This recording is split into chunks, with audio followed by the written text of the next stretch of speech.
ইতিমধ্যে যা লুটপাট করেছে তা দিয়ে কয়েক হাজার গণভোট করা সম্ভব। জনগণের পালস বোঝার চেষ্টা করুন, নিকট অতীত থেকে শিক্ষা গ্রহণ করার চেষ্টা করুন, অন্যথায় ইতিহাসের আস্থা করে আবার নিক্ষিপ্ত হবে।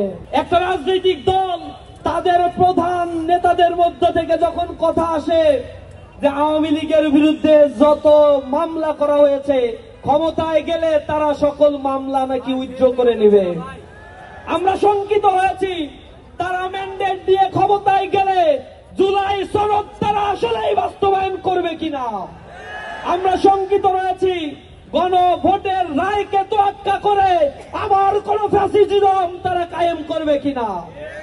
আমরা খেয়াল করেছি তাদের নেতা হেয়ালিপনা করে বলেছে, তাদের নেতা খুব হাস্যোজ্জ্বল ভাবে বলেছে এদেশে নাকি পেঁয়াজের সংরক্ষণাগার করার জন্য এটা খুব বেশি প্রয়োজন, গণভোটের চাইতে বেশি প্রয়োজন সেটা।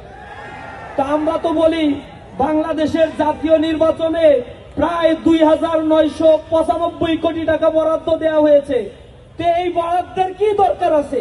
এই ৩,০০০ কোটি টাকা এদের জনগণের মধ্যে এখনো পর্যন্ত বাংলাদেশে ৩০ লক্ষ বেকার আছে, এই বেকারদের মধ্যে ভাগ করে কর্মসংস্থান সৃষ্টি করলেই তো হয়, জাতীয় নির্বাচনের কি দরকার আছে?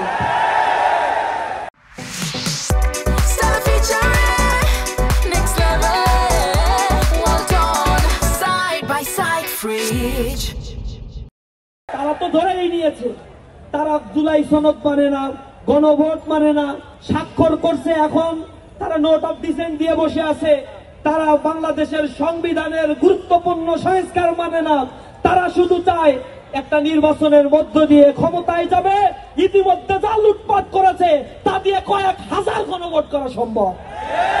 এই লুটতরাজ এইগুলোকে বৈধতা দেওয়ার জন্য তারা শুধুমাত্র তথাকথিত একটা নির্বাচনই চায়। জনগণ তাদের এই ফন্দি বুঝে গিয়েছে, আর জনগণ ফুঁসে উঠেছে, আওয়াজ তুলেছে, সর্বস্তরের জনতা কথা বলছে।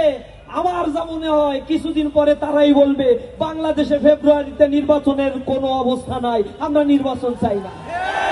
তখন আবার জনগণ ফুঁসে উঠে এই নির্বাচনই করাবে, তখন তারা আবার বয়ান ছাড়বে আলুর দাম বেড়ে গিয়েছে, আলুর ক্ষেত্রে ভর্তুকি দিয়ে জাতীয় নির্বাচন দেওয়ার দরকার নেই পিছা।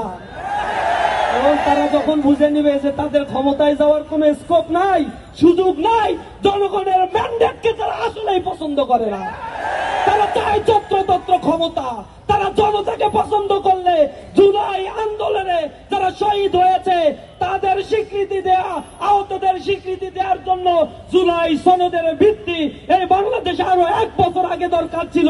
সেই আইনি ভিত্তির ক্ষেত্রে সবচেয়ে বড় প্রতিবন্ধকতা সৃষ্টি করেছে এই নব্য ফ্যাসিস্ট হয়ে ওঠার চেষ্টাকারী এই দলটি।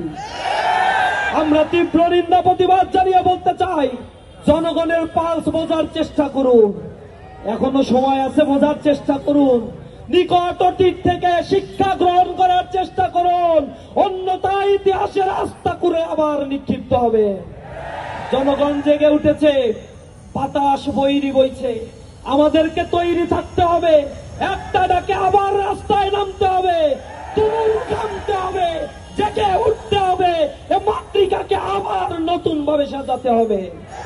সকলকে রাজপথে থাকার উদাত্ত আহ্বান জানিয়ে আওয়ামী লীগকে প্রতিহত করার জন্য আমাদের চেষ্টা অব্যাহত থাকবে।